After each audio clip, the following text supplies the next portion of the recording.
જય ભારત।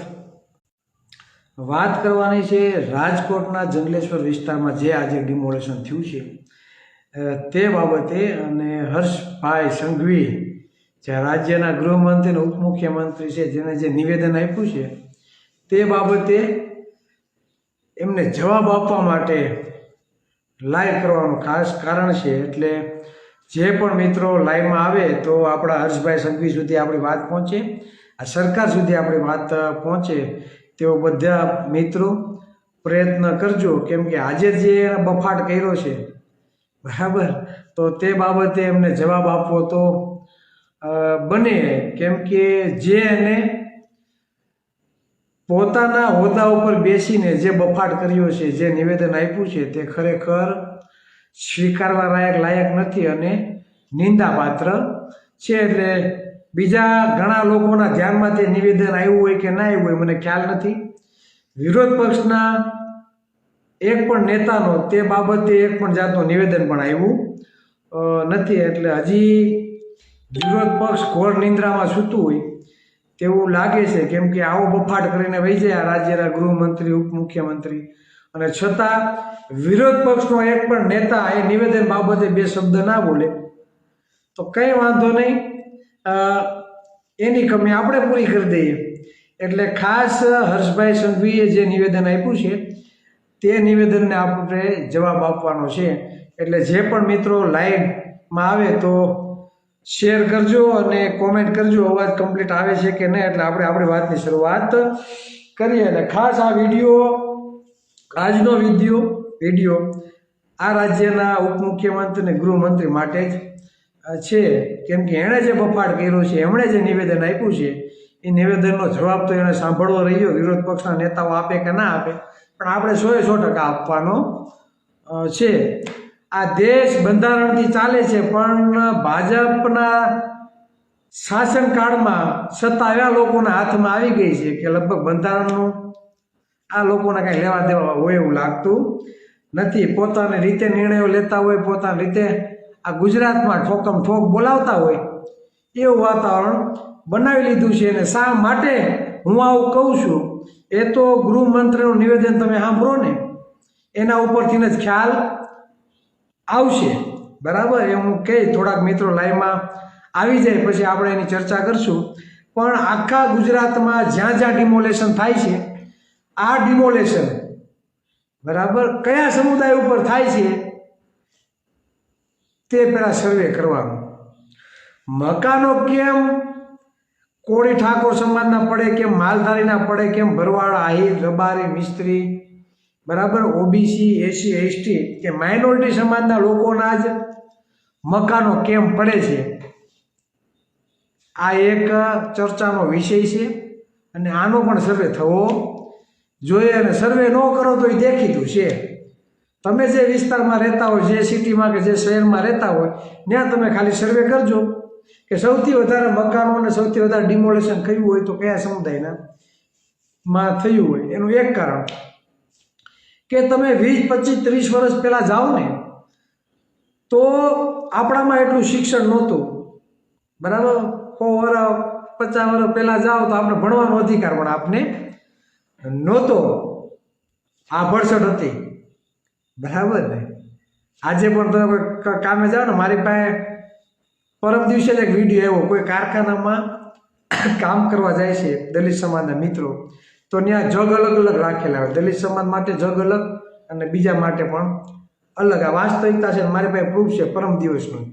એટલે એ પહેલા જ્ઞાતિવાદનો ભોગ, અત્યારે જેમ તમે રહેવા જાઓ ને મકાન નથી આપતા ભાડે, એમ તમે 20, 30, 40, 50 વર્ષ પહેલાં જાઓ ને તો ત્યારે પણ કોળી, આહિર, ભરવાડ, રબારી, ઓબીસીની જે પણ જ્ઞાતિઓ છે, દેવ પૂજકથી માંડી આદિવાસી, દલિત તો ઠીક, પણ ઓબીસીની ઘણી બધી જ્ઞાતિઓ છે તે જાતિવાદનો ભોગ બનતા, જે આજે પણ અત્યારે બને છે। એટલે ભણવાનો અધિકાર નહોતો, શિક્ષિત નહોતા, આર્થિક રીતે સદ્ધર નહોતા, સામાજિક દરજ્જો ઊંચો નહોતો, એટલે ભણવાનો કોઈ પણ જાતનો અધિકાર નહોતો બરાબર, યોગ્ય ભણતર ન મળતો, એટલે શિક્ષણનું પ્રમાણ નહીવત હતું, આર્થિક સદ્ધરતા ન હતી।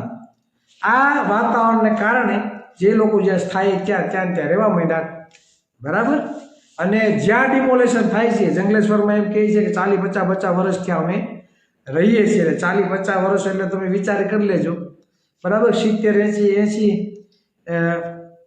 ના વર્ષમાં તો એટલા વર્ષો ત્યાં સરકારને મકાન નહોતા નડતા, હવે કેમ નડે છે આ પેલું જોવાનું. હવે જે મૂળ મુદ્દાની તમને વાત કરું, હર્ષભાઈ સંઘવીએ એવું નિવેદન આપ્યું કે રાજકોટના જંગલેશ્વર વિસ્તાર અસામાજિક તત્વો અને ગુનેગારોનો અડ્ડો બની ગયો હતો. આ વિસ્તાર છે ને જંગલેશ્વર વિસ્તાર અસામાજિક તત્વો અને ગુનેગારોનો અડ્ડો હતો. હવે આ વિસ્તારમાં રહેવાવાળો વર્ગ સૌથી વધારે ઓબીસી સમાજનો છે, એસસી એસટી અને માઇનોરિટી સમાજનો છે. હવે મને બળતરા હુકામે થઈને નિવેદનથી તમને કહું, આ વિસ્તારમાં 400 મકાન કોળી સમાજના છે, 200થી વધુ મકાન આહિર સમાજના છે, 150થી વધારે મકાન માલધારી સમાજના છે, બીજા અલગ અલગ છૂટા છવાયા બધા લોકોના મકાનો છે. એટલે હર્ષભાઈ સંઘવી જે નિવેદન આપે છે કે રાજકોટના જંગલેશ્વર વિસ્તાર અસામાજિક તત્વો અને ગુનેગારોનો અડ્ડો બની ગયો છે ને આવો વિસ્તાર છે, એનો મતલબ એ કે ઓબી સમાજમાંથી આવતો જે સમુદાય ત્યાં વસવાટ કરે છે એ બધા ગુનેગારો છે, એ બધા અસામાજિક તત્વો છે. જંગલેશ્વર વિસ્તારમાં રહેનારા વિસ્તાર બરાબર, ત્યાંના લોકો અસામાજિક તત્વો અને ગુનેગારો છે. આવું હર્ષભાઈ સંઘવીનું નિવેદન છે, આ સાંભળી લેજો. એટલે એની માનસિકતા કયા લેવલની છે ને એ તમને ખ્યાલ આવશે. અસામાજિક તત્વો હોય, ગુનેગાર હોય, બરાબર, તો એના માટે ન્યાયપાલિકા છે, પોલીસ પ્રશાસન છે, એ ન્યાયપાલિકા સાબિત કરશે ગુનેગારો છે કે હું છે. એ તમારા વહીવટ ઠોકવાના નથી. આ હર્ષભાઈ સંઘવીનું નિવેદન છે. ફરી પાછું બોલું, રાજકોટ જંગલેશ્વર વિસ્તાર જે છે અસામાજિક તત્વો અને ગુનેગારોના અડ્ડાઓ છે એ વિસ્તાર છે. આવું નિવેદન બફાટ મસ્ત મજાનું કર્યું છે એને. હું હર્ષભાઈ સંઘવીને પૂછવા માંગુ છું કે ભાઈ તમારા સમાજના કેટલા મકાનોનું ડિમોલેશન થયું છે, બરાબર, તમે આ ગુજરાતના ઉપપ્રમુખ છો, ઉપમુખ્યમંત્રી, તો તમે એ લિસ્ટ જાહેર કરો ને કે તમારા સમાજમાંથી કેટલા લોકોના મકાન પડ્યા છે. ભાઈ કોળી ઠાકોરના કેટલા પડ્યા છે એ તો બધી જગ્યાએ દેખાય છે. આહિર ભાઈઓના કેટલા પડ્યા, માલધારી ભાઈઓના કેટલા પડ્યા, દેવી પૂજકના કેટલા પડ્યા, માઇનોરિટી સમાજના કેટલા પડ્યા, આદિવાસીના કેટલા પડ્યા, દલિત સમાજના કેટલા મકાન પડ્યા, એનું તો આમ જાય ને એટલે ખબર પડે કે અહીંયા ડિમોલેશન થયું છે. તમારા સમાજના કેટલા પડ્યા હાલો કયો? કેમ? તમારા મુખ્યમંત્રી, તમારા ગૃહમંત્રી, તમારા સારા ખાતા છે, સરકારમાં તમારું પ્રભુત્વ છે, બરાબર, સરકારમાં તમારો વજન પડે છે. એટલે કોળી જ્યારે એ અસામાજિક તત્વો બધા, આહિર જ્યારે એ બધા ગુનેગારો, રબારી ભરવાડ જ્યાં બધા રહે એ બધા અસામાજિક તત્વો. આવું કહેવાનું છે તમારું? આખા વિસ્તારમાં 2, 5, 10 વ્યક્તિ હોય અસામાજિક તત્વો, ચાલો માની લઈએ. એ તો કોઈ બી વિસ્તારમાં જાઓ, કોઈ બી સોસાયટીમાં જાઓ તો નીકળે હોય 1-2%. એનો મતલબ એવો છે કે આખો વિસ્તાર એવો છે? કાં તમે ચોખવટ કરો કે ન્યાય અસામાજિક તત્વોનો અડ્ડો હતો એટલે ડિમોલેશન કર્યું છે, સરકારની જમીન ઉપર કબજો નહોતો. કાં તમે ચોખવટ કરો કાં સરકારી જમીન ઉપર કબજો હતો કે અસામાજિક તત્વોનો અડ્ડો હતો, આ તમે ચોખવટ કરો. પહેલા હું હાલી નીકળ્યા છો, તમને ગૃહમંત્રી બની ગયા, ઉપમુખ્યમંત્રી, મજા આવે ફોકમ ફોક કરવાની. તમને એવું છે કે અમારી સરકાર છે, હું ગૃહમંત્રી છું, હું આ રાજ્યનો ઉપમુખ્યમંત્રી છું, એટલે મને કોઈ કહેવાનું નથી. ખરેખર આ શબ્દો વિરોધ પક્ષના નેતાઓએ કહેવાની જરૂર છે, આમના જવાબ આપવાની. પણ વિરોધ પક્ષનો એક પણ નેતા એવો નથી. એટલે મને એવું લાગે કે ઓબીસી એસસી એસટી સમાજની નોકરીઓ ખવાય, એના મકાનો ખવાય, એના નામનું બજેટ ખવાય, વિરોધ પક્ષના લોકોને પણ કાંઈ પડી નથી. વિરોધ પક્ષના હાઈકમાન્ડે મને એવું લાગે કે એવા લોકોના હાથમાં છે જે જાતિવાદને પ્રોત્સાહન આપતા હોય એવું. આ વાસ્તવિકતા છે. કેમ કોઈ બોલતું નથી? કહેવાનો મતલબ એ છે, તમે એ વિસ્તારના વિડીયો તમે જોયા હશે. તમે એટલા જ બધા દૂધે ધોયેલા હોય તો સર્વે કરો ને. સૌથી વધારે ગોચરની જમીન કોણે વારેલી છે? સર્વે કરો જોઈએ ગામે ગામ. ઉદ્યોગપતિઓને ટોકન ભાવે તમે જમીન આપી દો છો. કેમ? એ લોકો તમને દાન આપે છે એટલે? એ કઈ માસી મોહિયાના કુટુંબી છે એટલે? કે તમારા સમુદાયના છે એટલે? ગોચરની જમીનમાં જેટલું પણ સરકારી ખરાબાની જમીનો જેટલી પણ દબાણ કરવામાં આવ્યું, સૌથી વધારે કોઈને નુકસાન જતું હોય ને માલધારી સમાજને જાય છે. આજે હાલત હાવ ખરાબ કરી દીધી. આજે એક માલધારી સમાજના આગેવાન મને ભેગા મળ્યા હતા. ઘણી બધી 1 કલાક ચર્ચા કરી ગોચરની જમીન બાબતે. તો ગોચરની જમીન તો ખાલી નથી થતી. ખાલી ક્યાં થાય ખબર?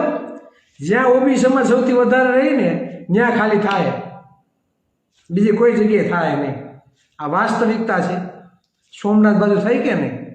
સોમનાથમાં સૌથી વધારે વિસ્તાર કોનો છું કે નહીં? ડિમોલેશન. જમીનો ગઈ, ઊભા ઊભા ખેતરો ગયા.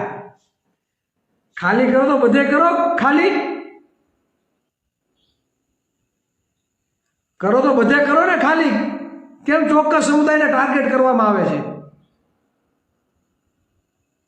નોકરીઓ તો કે ચોક્કસ સમુદાયની, બજેટ તો કે ચોક્કસ સમુદાયનું, શૈક્ષણિક સંસ્થા તો કે ચોક્કસ સમુદાયના, મોટા મોટા ઉદ્યોગો તો કે ચોક્કસ સમુદાયના, મુખ્યમંત્રી ગૃહમંત્રી સારા ખાતા તો કે ચોક્કસ સમુદાયમાં.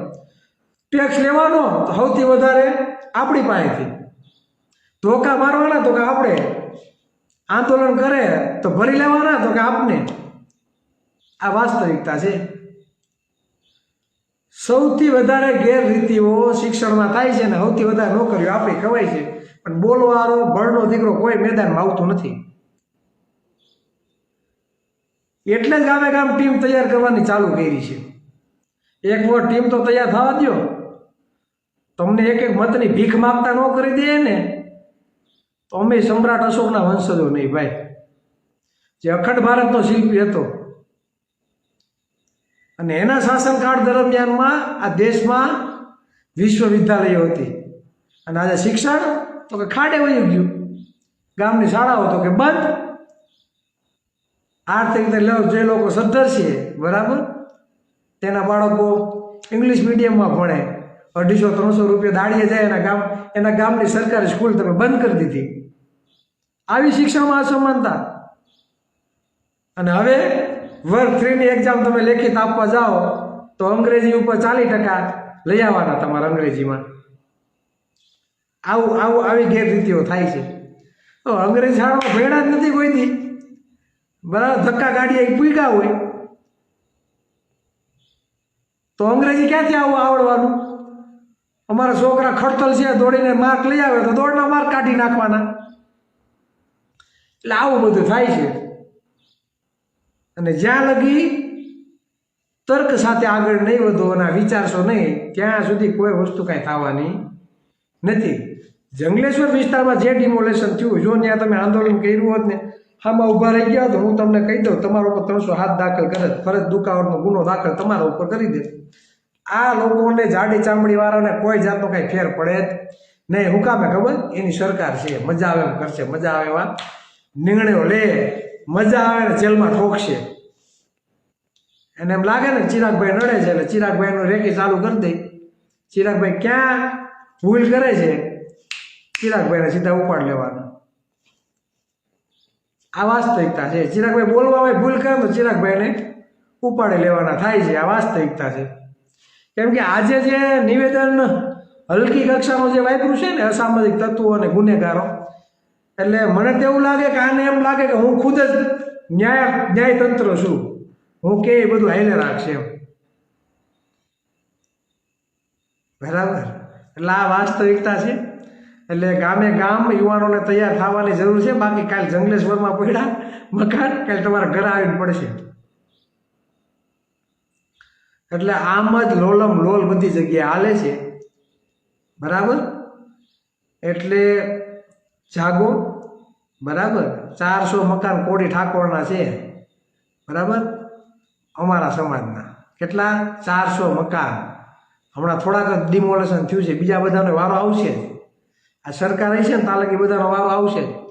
મારા બેટા ફેલાવે કેવું ખબર, ત્યાં તો કે માઇનોરિટીનો સમાજ રહે છે સૌથી વધારે, એટલે કે ડિમોલેશન. મેં એક બે જણા કીધું, મને એવું કીધું ચિરાગભાઈ એ બાબતમાં તમે બહુ પડતા રહે, ત્યાં તો કે આવું છે કે એટલે કે ડિમોલેશન થાય છે. એટલે આવું કંઈ હોય હે? 50 વર્ષ થયા તમે જે મકાનમાં રહેતા હોય, તમારે 2-3 પેઢીઓ ત્યાંથી નીકળી ગઈ હોય, અને પછી તમને આવીને એમ કે આ ખાલી કરો, તમારો જીવ હાલે કરી હે?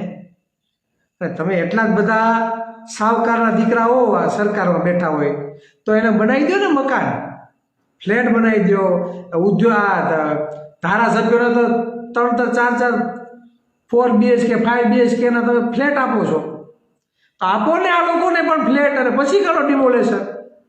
તો એમ થાય કે નહીં, ખરેખર સરકારે રહેવા માટેની વ્યવસ્થા કરી દીધી, હવે ડિમોલેશન કર્યું છે તો આ સ્વીકાર્ય છે, કોઈ તમારો વિરોધ પણ નહીં કરે. પણ નહીં, તમને પછાત રાખવાનું મોટામાં મોટું આ કાવતરું છે.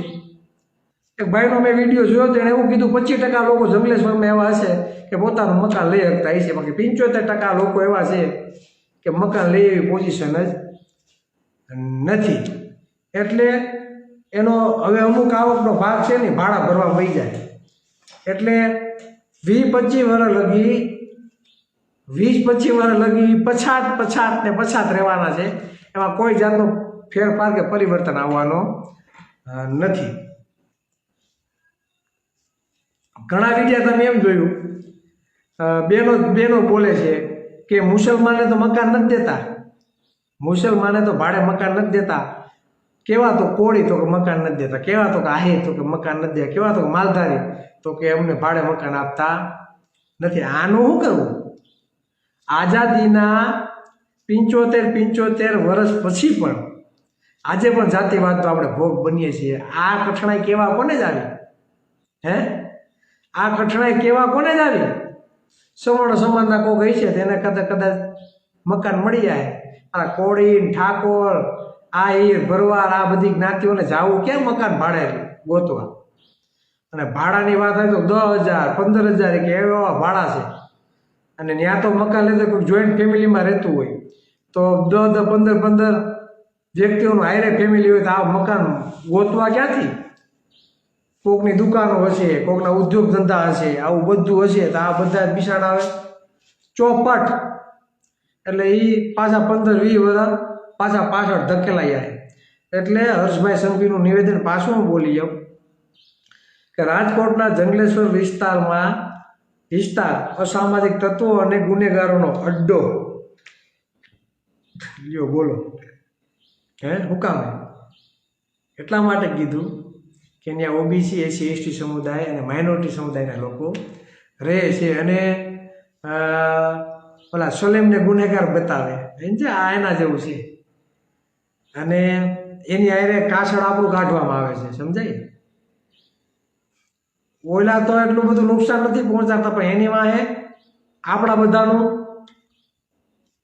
બરાબર, આપણા બધાને વૃદ્ધિ અટકાવવાનું કામ આ લોકો કરી રહ્યા છે. હવે નિવેદન એવું આપે છે બરાબર, નક્કી નથી થતું કે સરકારી ખરાબાની ખરેખર જગ્યા હતી એટલે ડિમોલેશન થયું કે અસામાજિક તત્વો ગુનેગારોનો અડ્ડો બની ગયું હતું બરાબર, એટલે ડિમોલેશન કરવામાં આવ્યું. એટલે જે પણ મેં તો લાઈવ નિહાળે ને કહેવા માગું છું કે જે કોળી સમાજના લોકો છે ને 400 મકાન કોળીના છે. કોળીનો એક નેતા નહીં જાય, કોળીનો એક નેતા અવાજ ઉઠાવવા નહીં જાય, આહિર સમાજનો એક નેતા અવાજ ઉઠાવવા નહીં જાય. રાજકીય નેતાઓની વાત કરું, માલધારી સમાજનો કોઈ નહીં જાય. હું કામ?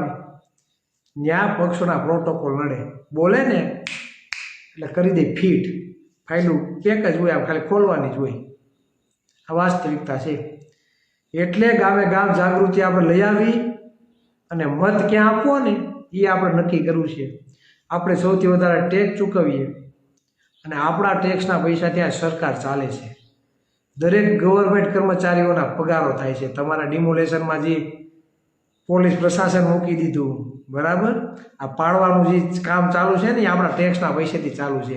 એટલે આપણે ટેક્સ દેવાનું, આપણા ટેક્સના પૈસાથી એ જે અધિકારીઓ ડિમોલેશન કરવા આવે છે એને પગાર ચૂકવવાનો અને આપણા જ પૈસાથી આપણા જ ઘર પાડવાના. આ વાસ્તવિકતા છે. એટલું ખાલી તમે સમજી જાઓ ને તોય તમે મત કોઈને ના આપો. ઓબીસીના એટલા મકાનો પડે છે. જો ઓબીસીના લોકોને પોતાના ઓબીસીની ચિંતા હોય ને તો ભાજપને મત ન આપતા. ભાજપ ભગાડો, સમાજ બચાવો. ગામે ગામ જ્યાં સુધી આપણે જાગૃતિ નહીં લઈ આવીએ ત્યાં સુધી આપણે મત ઠોકે રાખવાના છે, ટેક્સ આપી રાખવાનો છે અને એ પછી બધું પાછું કોની માટે ઢોળશે? આપણા માટે. આ ગુજરાત ઉપર એટલા લાખ કરોડનું દેવું થયું છે કોની માટે? મોંઘવારી બધી આપણા માટે જ છે ભાઈ. મોંઘવારી આપણા માટે જ છે. રાજનેતાઓને નહીં મળે, લાગુ પડે. 1.5-2 લાખ જેને પગાર હોય, સાઈડના ધંધાઓની આવક હોય તેને મોંઘવારી નડે ખરી? મોંઘવારી કોને નડશે? જે 300-400 રૂપિયા દાડીએ જાય ને. જંગલેશ્વરમાં બહેનોનું તમે નિવેદન જોયું હશે કે અમે 300 રૂપિયા મજૂરી કામ કરીને આયલા આવીએ છીએ. આ લોકોને મોંઘવારી નડે ભાઈ. એટલે આપણી જે સમસ્યા છે એ છેવાડાના વ્યક્તિની છે. પેડા ખાઈટા 5-8% જે ભાજપ કોંગ્રેસ આપમાં છે ને એ ભલે ત્યાં પૈડા કાંઈ ફેર નથી પડવાનું. બરાબર. અને બીજું એક કહેવા માગું કે એક મેટર બની છે અમારા સંગઠનને તોડવા માટે અને ખાસ કરીને ભાજપ સાથે જોડાયેલા વ્યક્તિઓ, યુવા કોળી એકતા સંગઠન આગળ ન વધે એના માટેના પ્રયાસો ચાલુ કર્યા છે. ને એમ કે તમારે એ સંગઠનમાં જોડાવવું નહીં. એના માટે અન્ય સમાજના વ્યક્તિને સોપારી આપે છે કે ફલાણાને તમારે અટકાવવાનો છે. વિડીયો અને પ્રૂફ આપણી પાસે છે. બરાબર. એટલે એવું ના કરો ભાઈ. તમારે ખરેખર દમ હોય ને તમારામાં તો તમારે એકલો હોય, કોઈનો સહારો લેવાય નહીં. બરાબર. કે તમારી ઓકાત નથી જે નોકરીઓ ખવાય એની સામે લડવાની. તમારી ઓકાત નથી જે જાતિવાદી લોકો છે આપણે જાતિવાદનો ભોગ બનાવી આપણે જે પછાત રાખવાનું કામ કર્યું છે એની સામે તમારે લડવાની ઓકાત નથી. એટલે ચિરાગ ભાઈની સામે કે એના ચાલતા જે એમની સાથે જોડાયેલા જે સંગઠનના ભાઈઓ છે તેની સામે તમે પાયો ચડાવો છો. બરાબર. જો કે ફરિયાદ આપણે ત્યાંના ભાઈઓએ કરી છે અને ફરિયાદમાં એને કચાશ રાખી છે. એ કાલે એસપી કચેરીએ જવાશે. બરાબર. અને એમાં જે પણ વધઘટ છે એ કરવામાં આવશે. આપણી પાસે પ્રૂફ છે. બરાબર. ત્યાંના પોલીસ સ્ટેશનના પીઆઈને ફોન કરીને આપણે કીધું કે ભાઈ કાલે અરજી આપી છે, કેમ ફરિયાદ નથી લેવાની? એટલે પીઆઈ એવું કીધું કે નહીં વાંધો નહીં ચિરાગભાઈ હું ફરિયાદ લેવડાવી દઉં છું. છતાં એક દિવસ પાછું એને ઠેલાયું. વિસ્તારના પીઆઈને કહું છું તમે પાછું ઠેલાયું છે. ત્યાંના કેટલા આગેવાનો તમને ભલામણ કરવા આવ્યા. બરાબર. સમાધાનની વાત હાલે છે. બરાબર. મારી નાખવાની ધમકી આપે, સોપારી આપે તો એમાં સમાધાન છે ને? આગેવાનોને શું પૂછવાનું હોય ભાઈ? તો ફરિયાદી હોય ને એને સાંભળવાના હોય ને, ફરિયાદીને સાંભળીને તમારે ફરિયાદ લેવાની હોય. આગેવાનો સાંભળીને ન લેવાની હોય. જેને જે ભોગ બનનાર હોય ને એને સાંભળીને. એટલે નામ જોવું નથી આવતો.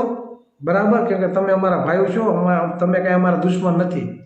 પણ તમે એમ કહો કે યુવા કોળી એકતા સંગઠનમાં કામ નહીં કરવાનું તો અમે સરકારમાં બેઠા હોય એને કહી દઈએ તમે કાંઈ ન કહેવાનું. આ કાન ખોલીને સાંભળજો. તમે અમારા દુશ્મન આવી જાય નથી ને કાંઈ લઈ નથી. અને અમે અંદર વિવાદ કે દુશ્મની કરવા માગતા પણ નથી. પણ અમારું સંગઠન જ્યાં આગળ વધે ત્યાં નડવા ન આવતા. બાકી અમારે ગરિયો જારી કાંઈ છે નહીં. અમે કોઈ રાજકીય પક્ષમાં છીએ નહીં. બાકી તમે જ્યાં બનીને બેઠા છો ને, બરાબર, ત્યાં ચોકડી લગાડી દેવું. બરાબર. આ કાન ખોલીને સાંભળી લેજો. બરાબર. એટલે તમે અમારા દુશ્મન આવી જાય નથી ને કાંઈ લઈ નથી. બરાબર. અને દરેક વ્યક્તિ પોતાની રીતે સ્વતંત્ર હોય. બરાબર. જ્યાં જેને કામ કરવું હોય. અમે અમારા સંગઠનને એક પણ કાર્યકર્તાને એવું નથી કીધું કે ફલાણા સંગઠનમાં તમે કામ ન કરતા. એની ઈચ્છા હોય તો કામ કરવા જાય. બરાબર. આપણે કોઈ ઉપર કાંઈ ઠોકી બેસાડતા નથી. અને અમે તો સ્પષ્ટ શબ્દમાં બરાબર કે તર્ક સાથે આગળ વધો. ચિરાગભાઈ કે એટલું માન નથી લેવાનું. તમને મજા આવે, તમને એમ લાગે કે આ સમાજની સમસ્યા છે તો જ આ કામ કરવાનું. બાકી કોઈને બાંધી રાખેલા ને કોઈને કોણીએ ગોળ ચોપડતા નથી. એટલે યુવા કોળી એકતા સંગઠનના એક પણ કાર્યકર્તાને મૂંઝાવાનું થતું નથી. તમને કોઈ નડતું હોય, તમને કોઈ હેરાન કરતું હોય, ડરાવતું હોય તો અહીંયા હજી બેઠા છીએ. યાદ કરજો. બરાબર. આજે મને ખૂબ જ આનંદની વાત છે સાયલા, લીંબડી, ચૂડા, બરાબર. આ તાલુકાના જે મિત્રો હજી આજે જ આ 1-2-5 દિવસમાં જોડાણા છે એ મિત્રોએ આજે આપણા સમાજના એક પરિવારને તકલીફ છે, બરાબર. અત્યારે જ ફોન આવ્યો, એ તાત્કાલિક બધા 150-150 કિલોમીટર દૂર જઈને એ પરિવારને પડખે ગયા છે હાલમાં, બરાબર. એટલે મને આનંદ છે કે સંગઠનમાં જોડાણા તરત પોતે સમાજની આંખની ઓળખાણ ન હોય, ફોન આવે એટલે કામગીરીમાં લોકો લાગી ગયા છે. એટલે બહુ આનંદની વાત છે, બરાબર. એટલે આ તો ભોગ દેવાનો, સમય દેવાનું, બરાબર. અને સમાજ માટે કંઈક વાસ્તવિક જાગૃતિ માટે કંઈક કરી છૂટવાની ભાવના હોય ને સામેથી આ જોડાય છે. શું સામેથી અહીંયા જોડાય છે? અહીંયા તો કુરબાની આપવી પડે ભાઈ, બરાબર. માલપુઆ તાત્કાલિક ન મળે, બરાબર. અહીંયા તો સમાજમાં પરિવર્તન લઈ આવવાનું છે, ભલે લાંબા ગાળે થાય પણ પરિવર્તન લઈ આવવાનું છે. અહીંયા કંઈ માલપુઆ છે નહીં, બરાબર. એટલે કોઈ મૂંઝાણ નથી. સંગઠન જેમ જેમ આગળ વધશે એમ આપણા નડવા આવશે, બાકી બીજાની તો કાંઈ ઓકાત નથી, બરાબર. આપણે ખુદના નડવા આવશે. એટલે બને ત્યાં લગી આપણે કોઈ દુશ્મની કરવા માગતા નથી, પણ બરાબર બીજાને મોર કરે, બીજા અન્ય સમાજને લઈ આવે કે જાઓ તમે દબાવો, તો એ જ ચાખી લેવું છું નહીં. કદાચ અમારો હશે ને સમાજનો, બરાબર, તો એને વળતો જવાબ મળશે. તમારામાં તેવડ હોય તો ખુદના દમથી આવી જાવ, બરાબર, એ મજા આવશે. બાકી બીજાને મોર કરી અને કોળીના દીકરાનો દબાવવાની કોશિશ કરશે એટલે આજે સહન નહીં થાય અને કાલે પણ સહન નહીં થાય. એટલે એ માપમાં રહેવું, બરાબર. બાકી કોણ કેવા કામ કરે છે, બરાબર, અને કોના કયા પાના છે એ બધી ખબર જ છે, બરાબર. ને મારા કાંઈ પ્રૂફ હોય તો સોશિયલ મીડિયામાં પ્રૂફ સાથે મારા ફોટા અને મારા આઈડી પ્રૂફ સાથે મૂકવું. એમને ફાંકા ફોજદારી ન કરવી. મારા પ્રોફાઇલમાં જઈને મારો ફોટો લેવાનો અને મૂકો લખવાનું ચિરાગ ઝાલા એટલી જગ્યાએ તોડપાણી કરી છે પ્રૂફ સાથે, બરાબર. એ શૂટ મૂકી દેવાનું.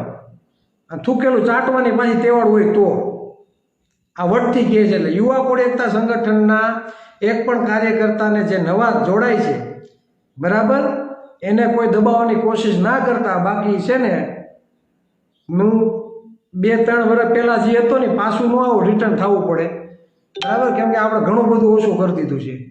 ખુલ્લેઆમ બોલવાનું, આપણા સમાજના લોકોને નામ જો વિરોધ કરવાના બધું મૂકી દીધું છે, બરાબર. એ આપણે કરવા માગતા નથી. કેમ કે આપણે દોસ્ત અને દુશ્મનની પરખ આપણે સમાજને સમજાવવા માંગીએ છીએ, બરાબર. અમારા સમાજના એક પણ વ્યક્તિ અમારા આજે દુશ્મન નથી અને કાલે પણ દુશ્મન નથી. પણ તમે હાથે કરીને જો આંગળી કરવા આવો, બરાબર, તો પછી સાનમોના કોઈ બેસશું નહીં, બરાબર.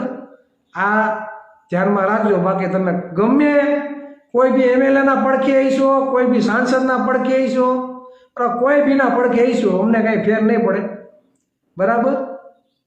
એટલે પોપટ કરી નાખશું ગમે એનું, બરાબર. એટલે આ માપમાં રહેવું. અમે કાયદામાં માનવાહારા છીએ, બંધારણમાં માનવાહારા છીએ, બરાબર. એટલે અમે અમારા સમાજના ભાઈઓ સાથે દુશ્મની કરવા માગતા નથી. પણ હાવ કારણ વગરના કોઈને દબાવવાની કોશિશ કરશો, બરાબર, તો એ સાખી લેવું નહીં, બરાબર. એટલે ખાસ ધ્યાન રાખજો, બરાબર. કેમ કે અમે લડવાવાળા છીએ ન્યાયિક રીતે, બરાબર. સમાજની જે નોકરીઓ ખોવાય તેના માટે, સમાજને સમાનતા માટે, સમાજને યોગ્ય પ્રમાણમાં અવસર નથી મળતો.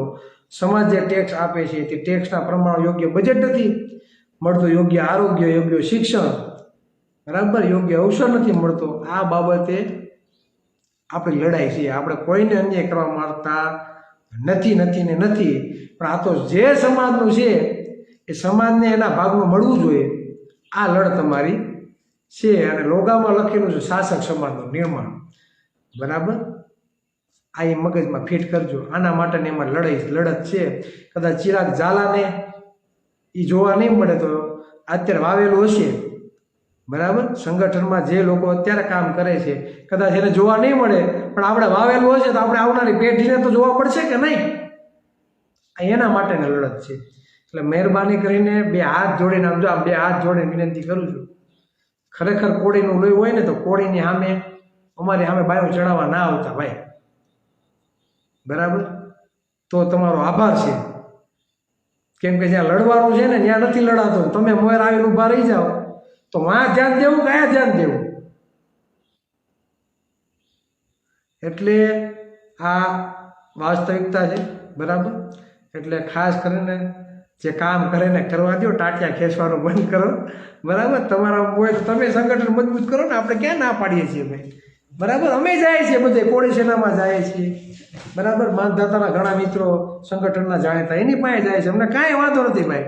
તાનાજી સેના હાલે છે એની સાથે અમે છીએ, બધા રહ્યો ને ભાઈ. મજા આવે કામ કરો, બધાની વિચારધારા કદાચ અલગ અલગ હોય, બરાબર. અમે કદાચ આખા બોલાવીશું, સત્ય કહીએ છીએ એટલે કદાચ અમે કડવા લાગતા હોઈએ, બરાબર. પણ સાચું તો કેવું જ પડશે, આજ નહીં તો કોઈ નહીં, બરાબર. એટલે એમાં કંઈ પીછે હટ થશે નહીં. એટલે ખાસ કરીને, બરાબર. એટલે કઈ જગ્યાએ બનાવવો એનો સાથ તે છે, એટલે એ અત્યારે કહેવાની જરૂર નથી અને વાતનું વત્તેસર આપણે કરવા એ માગતા નથી. એટલે ખાસ બે હાથ જોડીને વિનંતી કરું છું, બરાબર. એટલે બસ વધારે વાત નહીં કહેતા. હર્ષભાઈ સંઘવીનું જે નિવેદન આવ્યું ને એ બહુ આયા લાગ્યું, એટલે મારે કહેવું પડ્યું કે ભાઈ અમારો કોળી સમાજ, અમારો ઓબીસી સમાજ છે ને ભાઈ, એનો ઇતિહાસ છે ને એ ક્રાંતિકારી રહ્યો છે, બરાબર. તપાસ કરજો. અમારો જે ઇતિહાસ છે એ ક્રાંતિકારી રહ્યો છે, દુનિયાની નોંધ લે, બરાબર. પછી ગૌતમ બુદ્ધ હોય, સમ્રાટ અશોક હોય, ચંદ્રગુપ્ત મૌર્ય હોય, ઉધ્યમસિંહ હોય, તાનાજી હોય, બરાબર. એટલે જેટલા પણ, બરાબર, માનધાતા હોય, જેટલા પણ છે ને અહીંથી બોલવું ને એટલા નામ ઓછા પડે. આ અમારો ઇતિહાસ છે. એટલે અમે ગુનેગાર કે અસામાજિક તત્વો અમે નથી. અમારી નોકરીઓ ખવાઈ જાય છે, ત્યાં ધ્યાન આપો ને, ત્યાં તમને હિન્દુત્વ જોવા નથી મળતું. એટલે આ વાસ્તવિકતા છે અને આ જ બાબત સાથે આપણે આજનું લાઈવ હતા. અને જે પણ મિત્રો જોડાવા માગતા હોય તો મારો કોન્ટેક નંબર છે જ બધી રીતે, બરાબર.